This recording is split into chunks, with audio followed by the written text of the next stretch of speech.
Hey everybody, it's me again. Yes, I know I just posted a 25-minute video, super long, but that was my video about the emotional part of it, and blah blah blah blah blah blah blah. Anyway, I don't know how you guys make these short videos. You get so much information in, and they're short. They're like 10-15 minutes. I don't know, because I feel like I'm speed talking and I'm still running 25 minutes. So I'm really sorry that my videos are so long. I'm trying to make them shorter. I'll really keep working on that. But I'm posting another one right away. Actually, I may even do another one because I'm trying to keep it short. Trying to keep it short, but I want to talk about a couple of things. I just spilled my coffee on my couch. It's not good. Oh no. Yeah, that's me. Ugh. Anyway, so one of the things I wanted to talk about, so what day is it? So for those of you that didn't watch my video that I just uploaded, that I recorded like literally 5 minutes ago, was today, September 5th, 2015. I am 5.5 weeks post-op, gastric bypass, RNY. I'm down about 40 pounds. I wanted to talk about a couple of quick things. This is the TMI video, and but it's, again, I had posted before that I really want these videos to be real and to be stuff that can help you guys or inspire you or give you advice or suggestions or let you know what to expect. So my videos are real. Like, I'm going to tell you like it is. So that's what this video is, tell you like it is. So first I want to talk about dumping. So everybody talks about dumping, and I kept saying to people, like, what is dumping? And you get all these answers, but never anything clear cut. I even said to my nutritionist, so what is dumping? Explain it to me so I'll know if I have it. Like, I want to know what to expect. And she said, oh, you'll know. Like, when people have dumping episode, you totally know what it is. And she said that it ranges for different people. It's different things. And it can be like vomiting with cold sweats, shakes, chills. Some people pass out. Some people have had seizures from dumping. It could be diarrhea. It could be just about anything. It just depends on how your body's going to react. What causes dumping typically is sugar, things with sugar in it, or sweet, high carbs, and pretty much those two things are what causes dumping more than anything. Some people get dumping from high fatty foods. So I had not experienced dumping. I'll tell you this. So I had my first taste of tuna.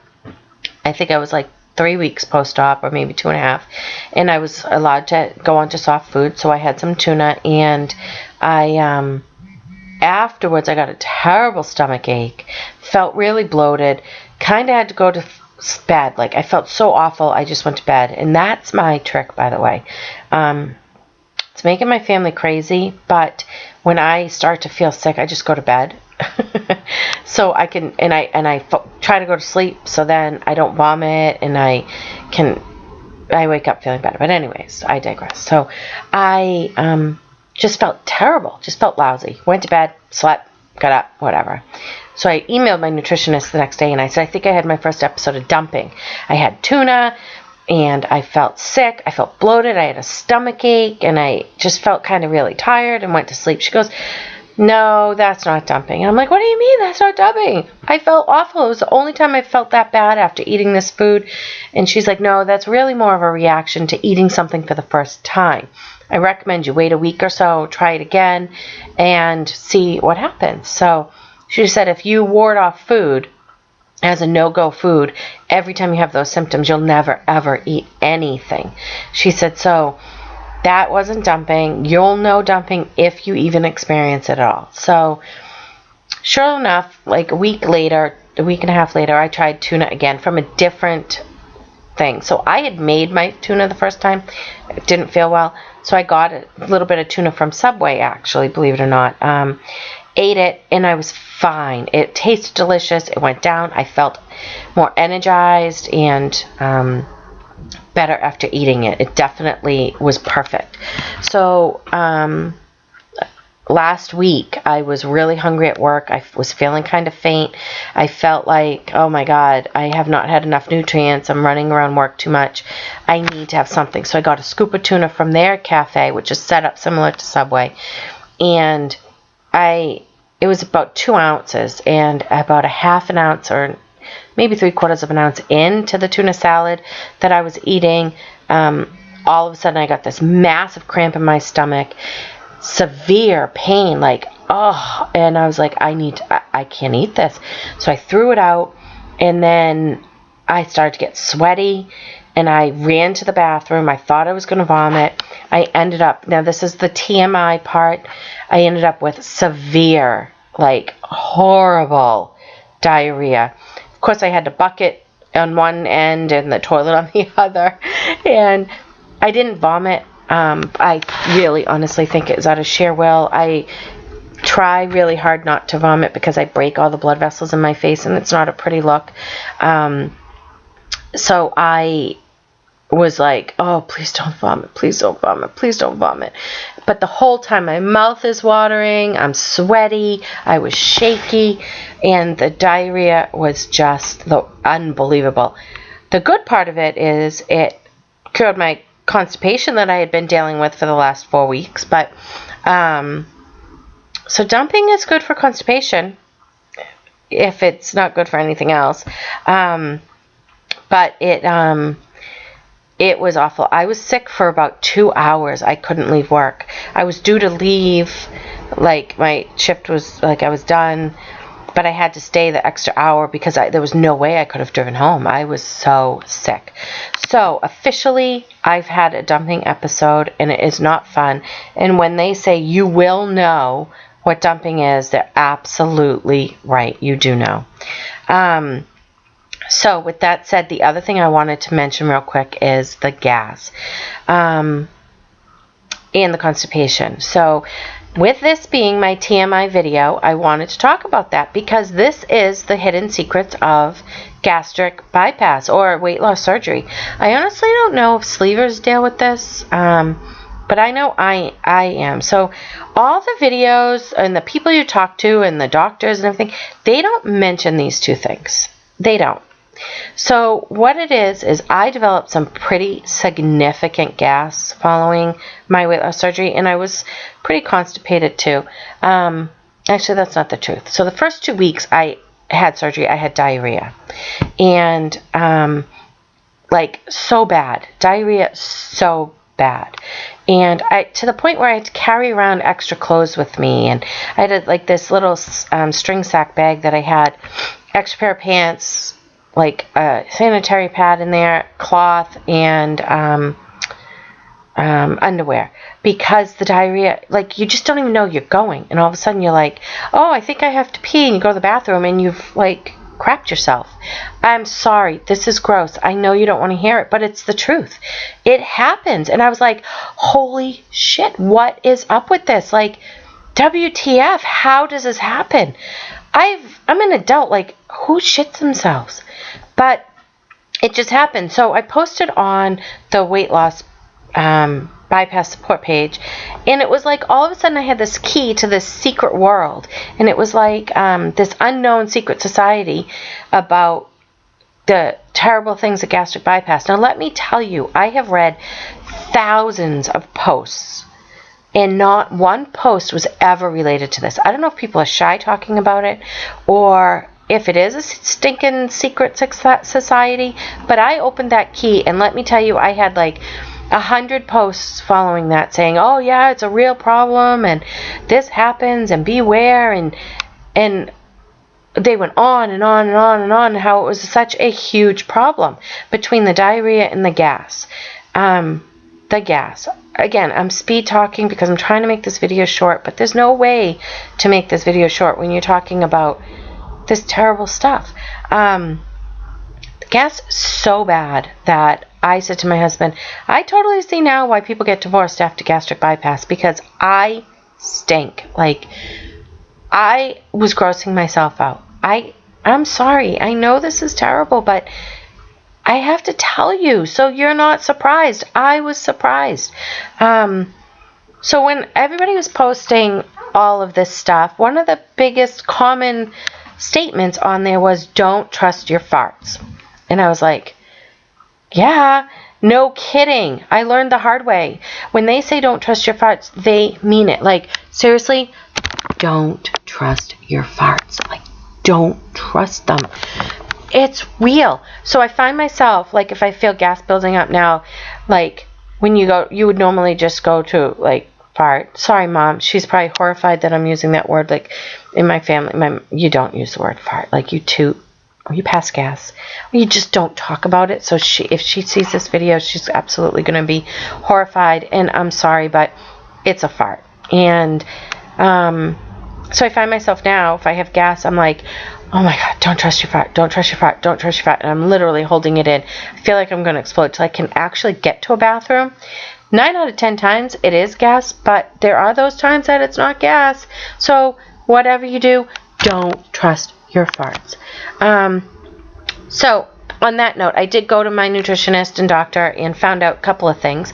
That the gas is probably related to lactose intolerance. So she said, stop having the cottage cheese, stop with any of the dairy. I switched my shakes from milk-based to water, and the gas resolved. I still have it occasionally, especially if I try a new food. And I am eating cheese crisps, which isn't lactose-free, but they don't seem to give me the gas or the bloating that I had before. As far as the diarrhea, my surgical PA said that because I don't have a gallbladder, that's why I'm having the diarrhea. So those of you that don't have a gallbladder know that when you have the surgery, that it's something about the bile and the secretions that the gallbladder produces that goes into your intestinal tract. That's what bulks up your stools and makes it so you have normal form stools. But when you don't have a gallbladder and then you change your intestinal tract in such a way that we do with bypass surgery, it really alters that even more. So your body kind of can't handle it. So you get this diarrhea. So she gave me this prescription. It's Prevolite. It's a packet of like this orange tasting dry powder. You mix it with water or whatever you want. And so I did that for like 3 days in a row. The diarrhea stopped. Felt tremendously better, but then developed constipation, like severe constipation. So bad that I actually thought I was going to end up in the hospital. Like, I worked in an ER as a critical care tech for 10 years. We had people come in with massive constipation, chronic, severe, whatever you want to call it, and so impacted that we actually had to physically disimpact them. And even though, just so you know, if you ever do have to go to the hospital to get disimpacted, it's not terrible. Don't be embarrassed. I know it's embarrassing, but from the medical side of it and from the professional side of it, us nurses and doctors that have to do this, it's more scientific to us. It's kind of like, holy shit, the body can do this, than, oh my God, this is so disgusting, blah, blah, blah, blah. Because in the nursing world, just so you know, every nurse has a thing that they can't handle. Some people pass out or vomit themselves if somebody vomits in front of them. It doesn't matter if you're a nurse. If that's your weakness, you can't handle it. And in the ER community, in the workforce in the ER, the nurses are amazing, and everybody kind of knows what each other's weaknesses are, and they go in and they step up to the plate. So if you have a nurse that, stool freaks them out or grosses them out, or they just cannot deal with it, they're not going to be in there going, ew, I can't do this. They're going to have a coworker that is like, oh my God, it's nothing, I'll go in, and they just do it. So that's the joy and the amazing part of ER nurses. Just a little tidbit of information for all of you. So if you ever have to go to the ER, don't ever be embarrassed. Some nurses can't deal with wounds. Some can't deal with like vomiting. Some can't deal with different surgical procedures. So or blood or whatever. So whatever it is.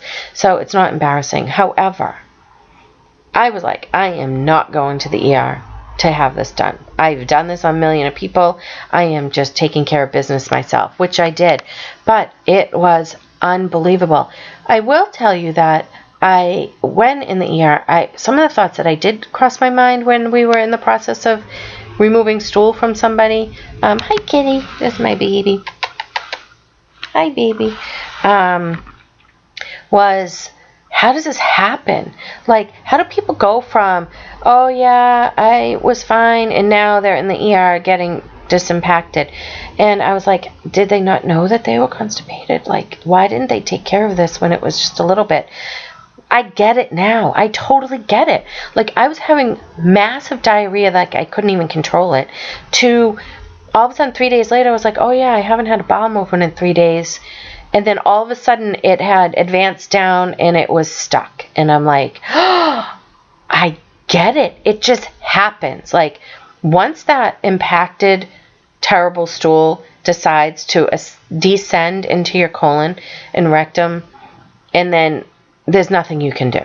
There's nothing. It happens so fast. So constipation is a real thing too. So there's several things around that part of your body that you really have to be aware of.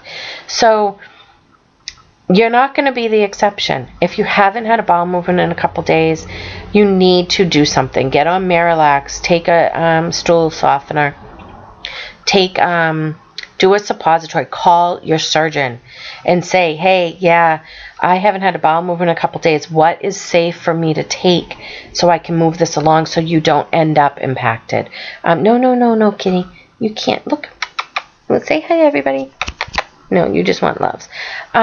So take care of business before you get to that point, because even though I knew how to do it because I've done it, you can pass out from trying to disimpact yourself. You have a vagus nerve in there, and that's the last thing you want to do is be passing out while you are trying to get poop out of you.